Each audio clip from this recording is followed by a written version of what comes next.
So you're dealing with someone who keeps pulling away. 1 minute, they're texting you non-stop, and the next, radio silence. You wonder what you said wrong. You replay every moment. You want to send a message, but you don't want to come off desperate. You want to get them back, but you don't want to lose yourself in the process. If that sounds familiar, what you're really dealing with is someone with an avoidant attachment style. They crave connection, but fear losing control. And when they feel overwhelmed, they retreat. But here's the truth. Most people text in a way that pushes avoidance further away. Today, I'm going to give you 5 texts, simple, powerful lines that speak directly to an avoidance core. They won't make them feel trapped. They won't make you look needy. They'll lower their guard, invite curiosity, and spark that magnetic pull again. Ready? Let's get into the first one. When you're dealing with someone who has an avoidant attachment style, the last thing you want to do is come on strong, overwhelm them with emotion, or demand clarity in a moment they're not ready to give it. Because avoidants aren't afraid of intimacy per se, they're afraid of losing themselves in it. They've often learned that closeness means pressure, obligation, or emotional responsibility, and so when someone starts to lean in, their instincts tell them to lean out. The way to start breaking those walls isn't by getting louder, it's by creating safety. Emotional safety is the antidote to emotional withdrawal. When you send a message that doesn't press them for an immediate answer, that doesn't shame them for the distance they've taken, and that doesn't try to reignite intensity before trust is reestablished, what you're doing is signaling, I'm not a threat to your space. I'm not here to demand more than you're ready to give. I'm someone who can handle your silence without panicking, and that's incredibly powerful. Because most people, when they feel someone pulling away, go into chase mode. They reach out and ask, why are you being distant? They send 3 different messages in one day trying to check in. They try to remind the avoidant of what they had, of all the reasons they should come back, all the ways they made each other feel. And while those intentions are completely valid, rooted in care, affection, even love, what they do is reinforce the avoidant's fear that connection equals pressure. That love means expectation. That being vulnerable will cost them their sense of independence. So what's the opposite of pressure? It's ease. It's peace. It's a message that says, I see you without needing you to explain yourself. It's the kind of text that doesn't try to pull someone closer, but instead creates an environment where they want to come closer on their own. That kind of energy is magnetic to someone who is used to being misunderstood. Because let's be honest, most avoidants have spent their lives feeling like they're not built for relationships. Like people want too much from them. Like they'll never be enough for someone without giving up who they are. But when they get a message that doesn't try to change them, doesn't try to corner them emotionally, doesn't try to fix things in a rush, that's when their nervous system calms down. That's when their wall softens. That's when they read your words, and instead of feeling guilt, they feel grace. Instead of bracing themselves for a conversation they're not ready to have, they feel safe enough to think, maybe I can talk to this person. Maybe I won't lose myself if I let them back in. Because you're not trying to control their behavior. You're just showing up with calm, composed self-respect. That's what the first text is all about. It's not about clever phrasing or strategic emojis. It's about tone. It's about energy. It's about the way your message makes them feel when they read it. Think of it like this. If your energy is saying, come back now or I'll fall apart, they feel burdened. But if your energy says, I'm good where I am, I just wanted to reach out without expectation, they feel a kind of emotional spaciousness that's incredibly rare. It's not that they don't want connection. It's that they want connection that doesn't threaten their autonomy. And when they see that you're capable of giving that, you become different from every other person who's ever texted them out of panic, fear, or longing. You become the exception. You become the one they don't feel the need to hide from. That safety builds the bridge back to connection. But you can't fake it. This only works if you genuinely come from a place of internal security. If you send a calm message but are secretly checking your phone every 3 minutes for a reply, they'll feel the anxious undertone. Avoidants are highly attuned to emotional undercurrents. They pick up on when someone says no pressure, but secretly means please validate me now. They can feel when you're overextending just to get a reaction. And that energy pushes them away, even if the words on the screen are perfectly crafted. So the safety you communicate has to be real. That means before you text them, you check in with yourself. You ask, am I okay even if they don't respond right now? Am I reaching out from strength or am I trying to soothe my anxiety? Because if you're grounded, That groundedness will come through in every word. That's the message that cuts through the noise. That's the one they reread at night when they're thinking about who gets them without demanding from them. That's the kind of message that doesn't just lower their wall, it makes them wonder what it would feel like to open the door. Not because you told them to, but because it feels safe to try. One of the most misunderstood dynamics when dealing with someone who has an avoidant attachment style is the belief that you have to convince them to come back by proving your worth. That if you just say the right thing, show them how much you care, or express just how much they mean to you, they'll suddenly realize you're the one and change their behavior. But that approach usually has the opposite effect, because what an avoidant truly responds to isn't your devotion, it's your self-respect. You see, when someone is avoidant, they have a radar for emotional dependency. The second they sense that someone is looking to them for emotional reassurance, for validation, for a sense of identity or worth, their walls go up. It's not necessarily because they think less of you, it's because they associate emotional closeness with pressure. And pressure is the one thing they've been conditioned to avoid. So when you send a message that puts your self-worth in their hands, you reinforce their fears. But when your message comes from a place of grounded self-respect, you shift the entire dynamic. Self-respect is incredibly attractive because it signals that you don't need them to feel okay with yourself. You're not asking them to complete you. You're not handing them emotional responsibility. And in a world where people are constantly trying to impress, to win over, to prove something to someone, that kind of energy stands out like a lighthouse in the fog. It tells the avoidant you can show up as you are, and I'll still be okay whether you stay or not. That's not indifference, it's confidence. And confidence, not neediness, is what draws people back in. So how does that look in a text? It's subtle, but powerful. It's the difference between saying, I miss you and I don't know how to move on, versus saying, I've been thinking of you and just wanted to send some positive energy your way. The former puts the emotional weight on them. The latter expresses feeling without losing composure. It's also the difference between trying to rehash the relationship, reopen every old conversation and get immediate clarity, versus simply showing that you're still moving forward with your life and you're not waiting around for their attention to start living it.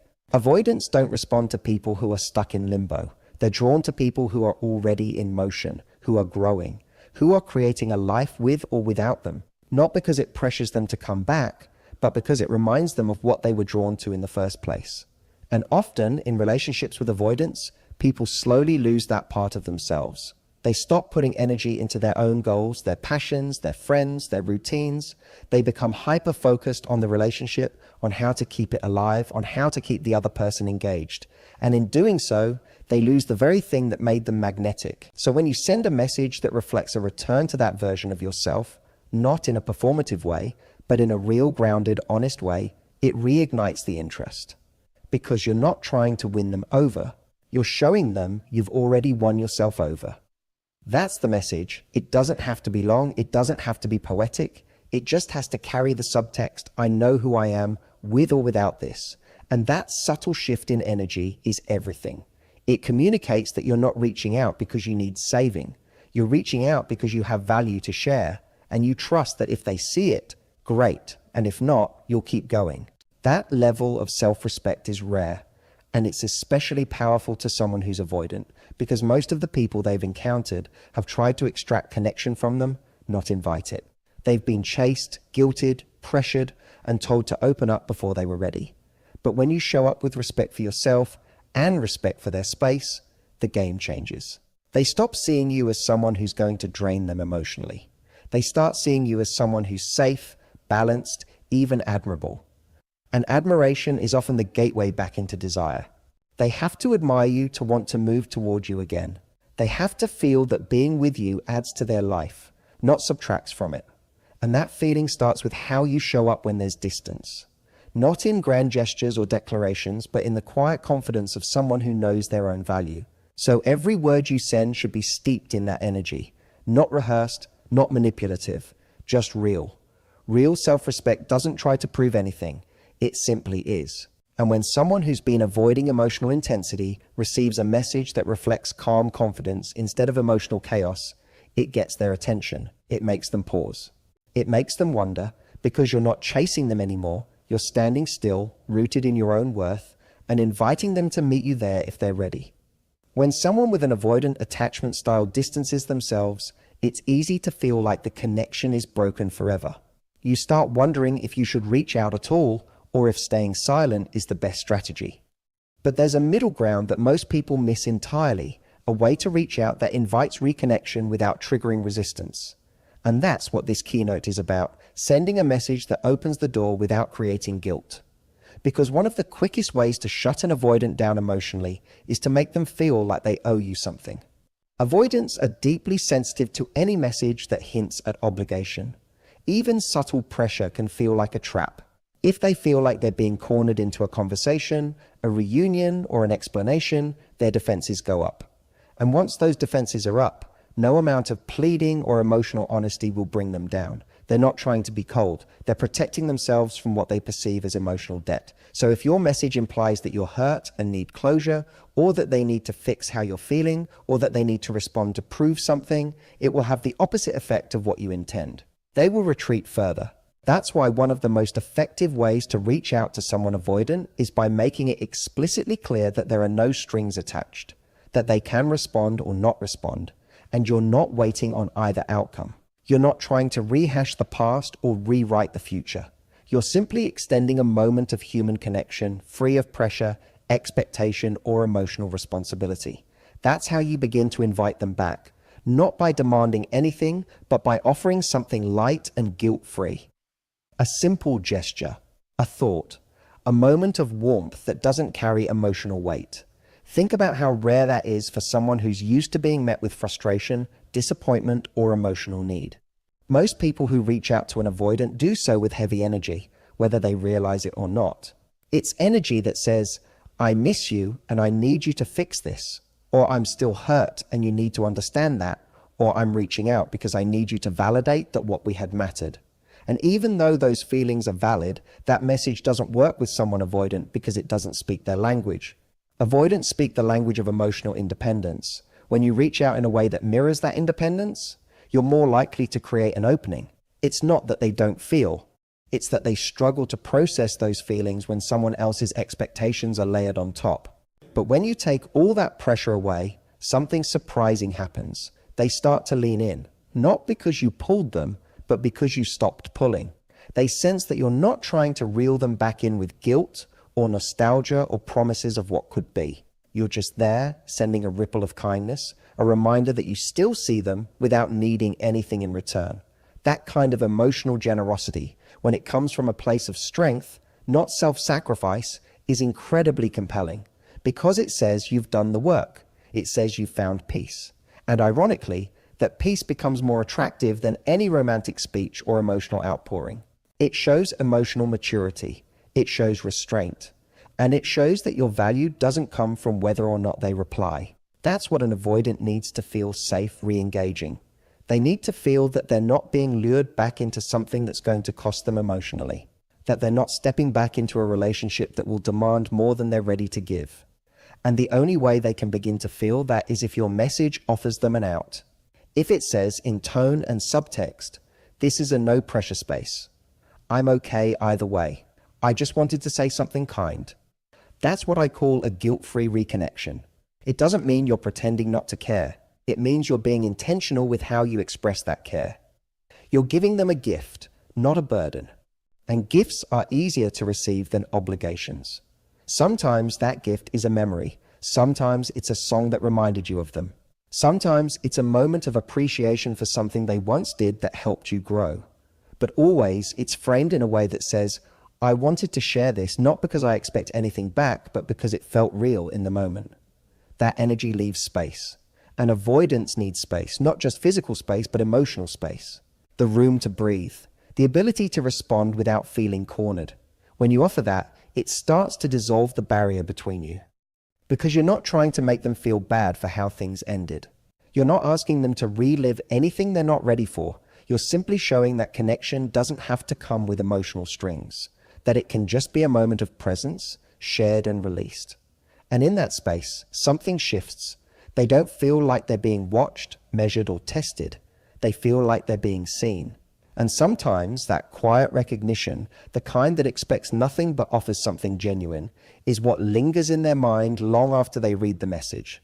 It becomes the seed of curiosity, the soft reminder that not all connections are suffocating, and that maybe, just maybe, it's safe to inch a little closer again.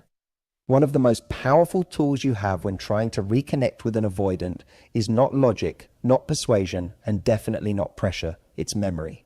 Specifically, the kind of memory that quietly tugs at emotion without announcing itself. Avoidants aren't wired to respond well to intense emotional appeals. When you try to force a breakthrough by spilling your heart or pushing for clarity, they retreat into their protective shell because intensity feels unsafe. But what they do respond to, often more than they realize, are emotional echoes, those small, subtle reminders of connection that bypass their defenses and land softly in the part of them that still remembers what it felt like to be close. Emotional echoes are not about trying to reopen the past. They're about gently activating a part of the brain and heart that remembers warmth, laughter, attraction, understanding. It might be a song that you once listened to together in the car, the kind you both ended up singing to without realizing it. It might be a line from a movie you quoted on that trip you both still think about. It could be a photo from a random Tuesday that captures not a milestone, but a small, real moment. Eyes crinkling from a private joke, or the way you looked at each other when no one else was watching. These kinds of memories bypass logic. They speak to emotion without saying much at all. When you send a message that includes one of those echoes, without explanation, without pressure, without a follow-up question, it doesn't demand attention, but it gets it. The avoidant reads it, and for a split second, they're not analyzing. They're not defending. They're not calculating what to say next. They're just feeling. And that's the opening you want. Because for avoidance, the wall goes up fast, but it's rarely about you personally. It's a conditioned response to closeness that once felt too costly. So when they feel someone trying to breach that wall with words like "we need to talk," or "I miss us," or "can we fix this?" their defenses snap shut. But when they get a brief flash of something safe, familiar, and emotionally rich, something that doesn't ask for anything in return, the wall doesn't need to go up. There's nothing to defend against. It's just a gentle nudge to a part of themselves they might have buried under fear, under stress, under stories they've told themselves about not being capable of love. Emotional echoes are not manipulation, they're reminders. They remind both of you that the connection you had wasn't all tension and uncertainty, that there were real moments where something beautiful existed. And in that remembering, they start to question the narrative they've built to justify the distance. Maybe it wasn't all overwhelming. Maybe it wasn't about needing to escape. Maybe there was something real there. Maybe it's still there. That's the power of subtlety. And avoidance, even though they may struggle to articulate emotion, are deeply emotional under the surface. They just don't trust that their emotions are safe to share or even safe to feel. So when they get a message that invites them to feel something without having to explain or perform or make a decision, it creates a very different experience. It allows them to engage on their terms. And on their terms is the only way they'll ever come back in a meaningful way.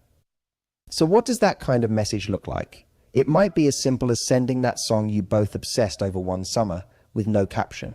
It might be a picture of the takeout place where you had your first late night dinner together, followed by a single word, "remember."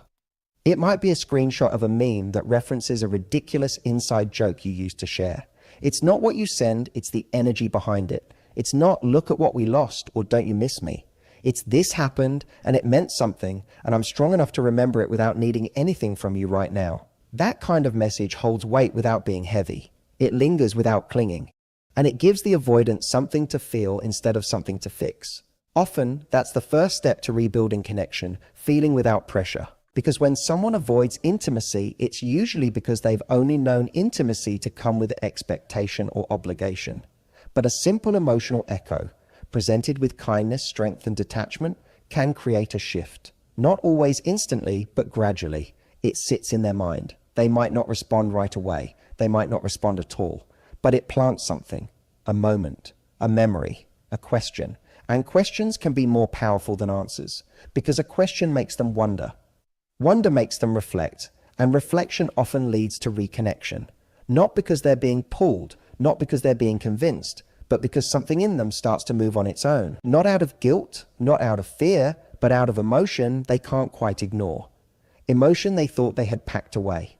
Emotion that makes them curious about what might still be there beneath the layers of distance and fear. When you're dealing with someone who has an avoidant attachment style, one of the most common mistakes people make is giving too much too soon. They try to prove their love, their devotion, their willingness to do whatever it takes to make the relationship work. But avoidants don't respond to more access. They respond to mystery, to autonomy, to the sense that you are someone who can stand on your own, even when they're not around. And this is where the concept of scarcity with warmth becomes incredibly important. Most people think scarcity means playing games or becoming cold, but that's not what actually draws an avoidant back in. What pulls them in is the ability to feel your warmth without feeling your need. It's the emotional equivalent of a warm fire that they can choose to sit by, not a burning flame that threatens to consume them. Avoidants have an inherent fear of losing themselves in relationships. The moment they feel that you are waiting on them, that your emotional well-being is hanging in the balance of their response, they begin to create distance. They don't want to feel responsible for your happiness, and they don't want to feel like they're being pursued by someone who isn't grounded. But when you show up with warmth, that subtle, genuine kindness that doesn't beg for attention, but pair it with a strong sense of independence, it changes everything. Suddenly, you're not someone who's trying to be chosen. You're someone who's already chosen themselves, and that's attractive. That's rare. That's what makes them take notice. Because when you have boundaries, when you're selective with your energy, when you don't over-explain or overshare or overreach, they start to feel the space they actually need. But in that space, there's still a sense of connection. You're not gone. You're just not available at every hour of the day. You're not disappearing to punish them. You're simply living your life. And the moments when you do reach out, when you send that one thoughtful message or that quick check-in with no strings attached, those moments feel more impactful because they're not expected. They're not constant. They carry weight because they're intentional. That's what scarcity with warmth means. You're still emotionally accessible, but you're not emotionally dependent. You're able to give love in a way that doesn't demand love in return. And that balance creates an environment where the avoidant doesn't feel overwhelmed or obligated. They feel curious. They start to wonder where you've been, what you've been doing, how you've been without them. And curiosity, especially in avoidance, is the gateway to reconnection. Because if they think they already know what you're feeling, that you're waiting, that you're hurting, that you're stuck, they won't feel the need to re-engage. They assume the emotional groundwork is already laid out for them. But if they're not sure, if they're getting glimpses of your energy but not full access to your life, they begin to feel drawn in again. They feel the emotional contrast. One day you send a warm message and then nothing for a while. You're not cold, you're just not always available. That rhythm creates tension, and tension creates attraction. Avoidants need to feel that they can come closer without being consumed. And your energy, the way you show up, the way you balance connection with boundaries, is what gives them that sense of safety. This isn't about manipulation, it's about alignment. You're not pretending to be distant to get a reaction. You're actually prioritizing yourself, your growth, your emotional health. And when you do reach out, it's from a place of choice, not desperation. You're not trying to keep them engaged with long conversations or emotional monologues. You're offering a moment of warmth, then returning to your own center. That energy is magnetic because it communicates self-trust. It says, I can care about you without collapsing into you. I can remember you without needing to relive us. I can reach out without losing myself. And that's the exact message avoidants need to receive in order to reevaluate the story they've told themselves about relationships. The story that says love equals pressure or commitment equals control or closeness always leads to disappointment. When they experience someone who offers connection with freedom, who gives affection without expectation, who creates space while staying kind, that's when their internal script starts to shift. They realize that being close to you doesn't mean losing themselves. It doesn't mean giving up their independence or their emotional clarity. It just means choosing someone who knows how to hold space without invading it. That's why scarcity with warmth is so powerful. It's not about withdrawing love. It's about showing that your love is valuable, that your time is precious, and that you're not going to spend either trying to convince someone of your worth. You already know your worth. And because of that, every interaction with you carries more weight. You don't need to flood them with attention for them to feel something. You just need to offer enough presence to remind them what it felt like when they were close, and then give them the freedom to come back to that feeling on their own. That's when they start to miss you. Not because you disappeared, but because your presence no longer feels like a demand, it feels like a privilege. A privilege they begin to want access to again. a privilege they now have to earn.